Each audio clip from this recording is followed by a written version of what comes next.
All right, boys and girls, whether you're voting with your heart, whether you're voting with your head, you really need to channel that juju, that good mojo, and that energy to your favorite player. Because right now, I gotta touch that. Sorry, it's now tied up 2-2. Game number 5 in this best of 5. It is the ace match, and only one of these two will go on to represent in IEM Sao Paulo, Brazil. Now, of course, before we get too dramatic about it, there is still a loser's bracket, so it's not going to be the end of the night for both of these guys, but one will get a guaranteed slot, and the other, unfortunately, will still have to fight for a chance to compete. But spawning here in the lower right corner of the map, Alterzim Stronghold, it is the player from Fnatic. If you're rooting for him, give him some cheers. It's hellokitty! Find him on Twitter at FnaticKitty. And in the upper right, as the blue Protoss, it is IVD Puck. Not a big deal, but I do love that he's been picking blue as it represents his team color quite nicely. You can find him on Twitter at PuckSC2. I'm Rifkin. You've been watching all night on Base Trade TV and joined tonight by Zombie Grub. That is, in fact, a girl, ladies and gentlemen. What? Online on the internets? That's not possible. I don't know what just happened there. hellokitty had a bit of mining control. Yeah, that's I guess, you know what happens often is that you try and, like, they stack the probes, right? And then you double-click, and it's... Exactly. Oh, the most frustrating thing. It is so annoying, and you're like, I hope to God my opponent doesn't watch this replay. Yeah. Well, Puck gonna get in with a lucky scout. Both players scouting clockwise, of course. This seems to be the case with all 4-player spawn maps. I don't know why. Frost is the only exception because players check the most deadly location to them. So, for example, Zerg players often check horizontal regardless of spawn, but... Small thing, if you guys watch StarCraft 2, keep an eye out, and you'll be like, whoa, Rifkin was totally right. What? Everyone scouts clockwise. And there's no reason for it. People just do it. Just odd. I guess that benefits Puck. So, great. Oh, well, wait, is hellokitty just... It's because Puck got to his base so quickly. Yeah. Cross spawns on this is huge. For those who don't know, like, this map is one of the only maps Blizzard considers to be, like, big, quote-unquote. Or, no, you tell the story. This is your story to tell. Oh, I was looking through the map videos, and I was like, okay, Alterzim is large, and Frost was medium. I was like, what? Yeah, how is Frost considered a medium map, right? But, yeah, this map's considered large. Frost is not. Take a moment to think about that, boys and girls. But Puck's still keeping the probe alive in hellokitty's base. Everything on this map, too, like, this is what makes it so rough. They have to play their best. Like, they really... Like, I know we said, like, you know, a lot's riding on this and there's a loser's bracket and all that, but, again, you want to win. That's the competitive nature of StarCraft 2. Yep. Thank you for your insights, Zombie Grub. I'm glad You're to have you with welcome. me. They do want to win in the 1v1. Yep. All right, well, here's the thing about Alterzim. We actually didn't talk about this. I do often do this, and I apologize for not doing it yet. If you notice, this is a map that has a very secure natural base. It's almost like a free base, if you will. Because of this, some players, not just Zergs, but some players will actually take this pocket base earlier, so they have a safer third later on. That being said, it's in PvP, it's probably not going to get to a situation where we get to see that be a differentiating factor. Puck is also open for a Stargate instead of taking that, hellokitty's opted for a Stargate instead of taking that earlier Nexus, as the probe has been sitting here waiting. There we go, Nexus now coming down to follow it. So probably, you know what, I would normally want to say Phoenix, and I think Phoenix would be better in this situation, but I wouldn't be shocked to see an Oracle. hellokitty's, he's done some great things all series, and I think an Oracle, even if he doesn't get kills, Revelation might be his best friend on this gigantic map. Well, the spawn positions really help him out here, too. He's, you know, direct line into the main of Puck, so no, no increased time there. Although technically horizontal might have been faster. It's whatever. It's as long as it's not cross, it's good for air. Well, okay. That was weird. Did you see that graphic? Yes, that did bug out for me as it was recalling. Now, to explain what just happened there, guys, first off, I missed First Blood, and I'm terrible. That being said, oftentimes what you can do with a Mothership Core is float it to your opponent's mineral line, pick off like 4 probes, 5 probes, and then recall with it having a little bit of health taken off. Big thing about that push out of Puck, well, it didn't kill a lot. You got 1 probe again, not a whole lot. It did scout the Stargate. It saw the Phoenix pop out, I believe, or if not, he zoomed in and could have seen it. So to explain real quick why I want to see Phoenixes over Oracles on this map, Phoenixes are significantly more maneuverable than Oracles because they can actually take fights outside of the mineral line, whereas an Oracle is somewhat limited to only really killing probes. You never see an Oracle really take on a Stalker. Whereas 5 Phoenixes, you can Graviton Beam a Stalker, you can Graviton Beam a Sentry, it doesn't matter, you can kill it. Yeah. Of course, getting the Mothership Core really worked out for Hello Kitty last time. Opens up a lot of aggressive opportunities. And as we saw, Hello Kitty doesn't mind making an Oracle later on if he sees an opening. Yeah, and quick shout out to Farside in chat. He's the admin running everything today, so anything he says in chat goes, and he's been updating you guys constantly. So thank you for doing that. Of course, you guys can type !! brackets if you want to see anything that he's not conveying information-wise. Hallucination Phoenix will get killed by real Phoenixes here. Has he seen this pylon? No, actually, Hello Kitty's missed it thrice now, actually. This, not a big deal, of course, but Blink coming out of Puck next. I gotta give it to Puck. I love watching him go Blink openers because I kind of feel like Puck versus the world. As long as he's got Blink, he can take a victory. Well, what if his opponent has Blink? Because last time did not work out for him. Shh! Don't ruin the moment, Zombie Grub. Sorry. Trying to hype up this tech choice. But we actually have Hello Kitty also going for Blink. So the reason Blink is so good, and I'm not just trying to be silly about the gushing here, guys. Whether it's Puck, whether it's Hello Kitty, Blink is it's one of the best utility things that can be turned either aggressive or defensive in a heartbeat, depending on how you want to utilize it. So we see Phoenix is moving around. Puck has the defensive capabilities to mobilize and keep up with them. Or if they get out of position, he's got the offensive ability to blink over and pick one off. When it comes to straight on fights too, we saw in several games so far this series, Blink Micro is insane. It requires a lot of control. Overcharge is going to be popped off. Going to try and chase these Phoenixes down. Might get that one. No, one more hit would have finished it, but of course, the range as big as it is. No defense over here. Initially, this Oracle will get a couple probe kills. Yikes. Driven out immediately. Phoenixes are kind of trapped at the moment, too. They can't go down. If they do, the Stalkers are waiting for them. And Puck should be able to get the low one. Overcharge still. They're all going to survive. Wow. I think if Puck was looking, obviously, more, of course, focused on the Oracle over here. If he was paying attention, he could have picked off that low one with some good control. Yeah, but fortunately was not looking too preoccupied with it. Oracle, again, Hello Kitty not minding getting the Oracle just a little bit later. And we talked about it earlier, but it was in TVP, but it works out in PvP. Like, the later Oracle, you don't expect it, so it's like you still get the 4 probe kills.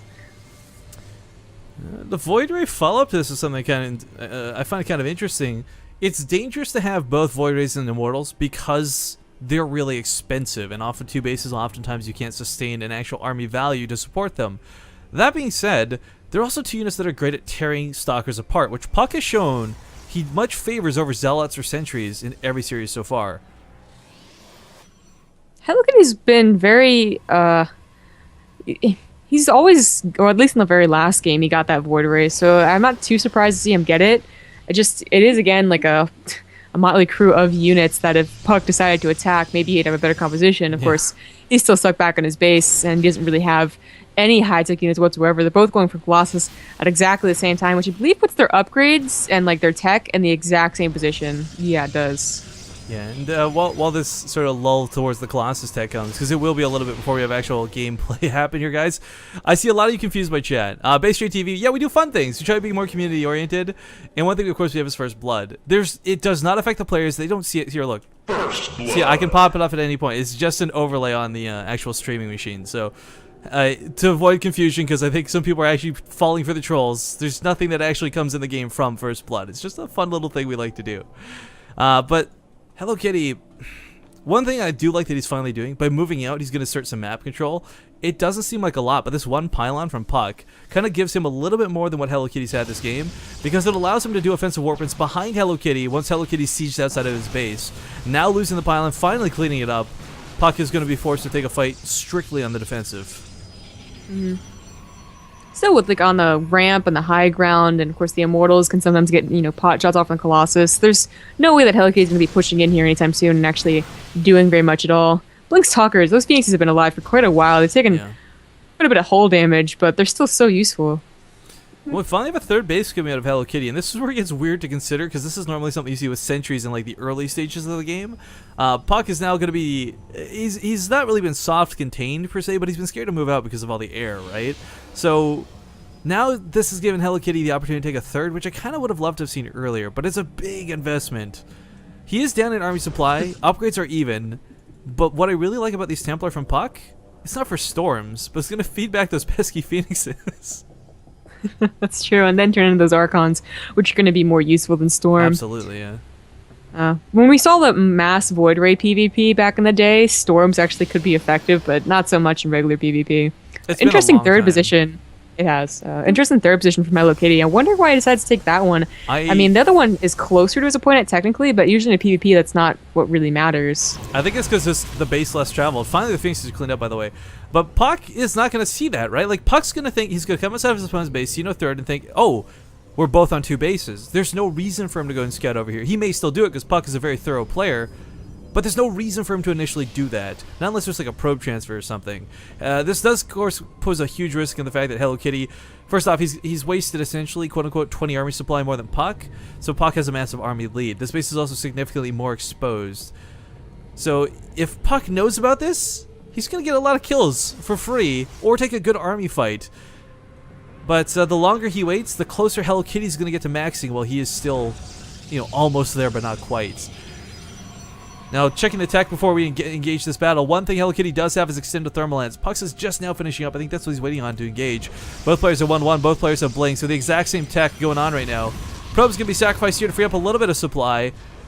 Oh yeah, he's up at 72 probes. Definitely wants to free up a little bit more to have a better army. Also using 2 Colossus at a time, and Puck goes in there and says nope to that. At least until he has a better concave at least, and that's a little bit better. The Archon's getting an action as well. A lot of Colossus though. Yeah, the actual Colossus count is huge.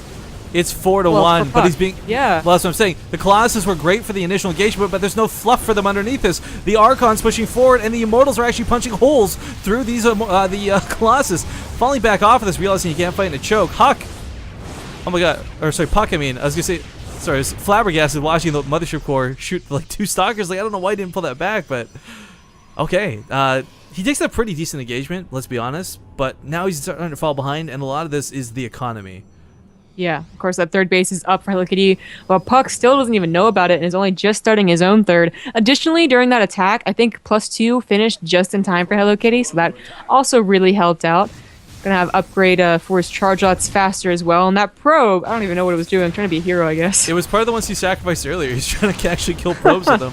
Puck now fully aware of this base. We'll snipe off some probes, hit and run, hit and run. Of course, this is all you need to one-shot them per volley, but Hello Kitty sees this, blinks ahead of Puck, so now kind of limited on what he can do. Goes for probes as he goes down.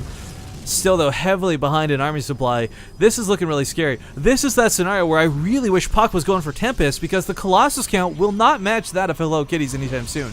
2 to 6 is such a deficit.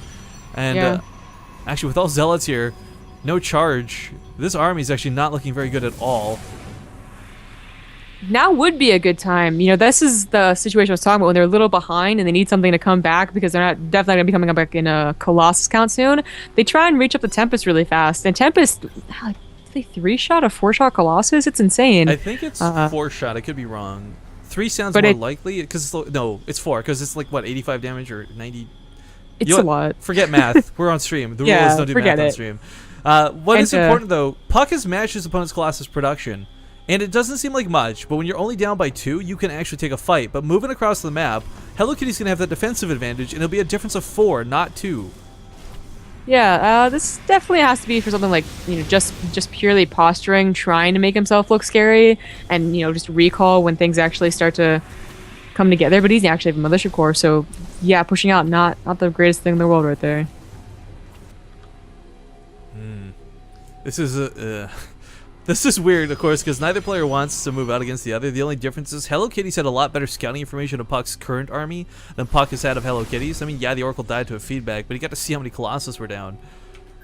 And it's not like Beetleist. Like, it's not like it's hard to count how many Colossus are available. You see them right in front of you. Hello Kitty should really push out here. He's max, and I feel like he's waiting for the max. But once no, 197 is pretty much like close enough, right? I think he's waiting on his level 3 weapon upgrades. As soon as he's got those, he'll probably push. Now that those are complete, he's got the upgrades over Puck. He's got the supply over Puck. And while Puck is now on 3 bases, it took him a lot longer to get here. So technically, the economy a little bit in the favor of Hello Kitty with those extra probes.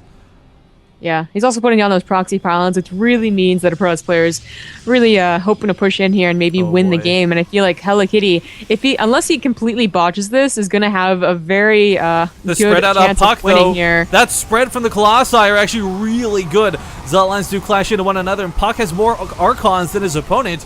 If he can get a good, he just needs to get some hits on these Colossus so he can maybe pull off a defensive victory. The fluff is gone for both players, but Hello Kitty warps in Zealots where Puck cannot. That charge proving to be quite nice, and looks like Puck, despite that spread, now dealing with Colossus versus Colossus. I think he's just barely going to come out behind. Yep, the Colossus of Puck are going down. Still only a That's 20 Zealot supply warping. difference, but That Zealot warping from Hello Kitty was insane. Good game is called. Ladies and gentlemen, I present to you the first player to qualify today, Hello Kitty. Now, what does this mean for Puck? He's not out of it. He can still qualify to go, and the best thing is, he's going to have like a good 40-plus minutes to calm down, make sure he's got no nerves going, and wait for his opponent in the loser's bracket of the semifinals. So, yeah. This does mean we're going to be moving on to Polt versus Major guys. I know you guys have been waiting for this a long time, so don't worry. That's coming up next. But Hello Kitty is going to be your first... Fnatic, Hello Kitty, I should say more accurately, is going to be your first player to qualify today. So congratulations to him.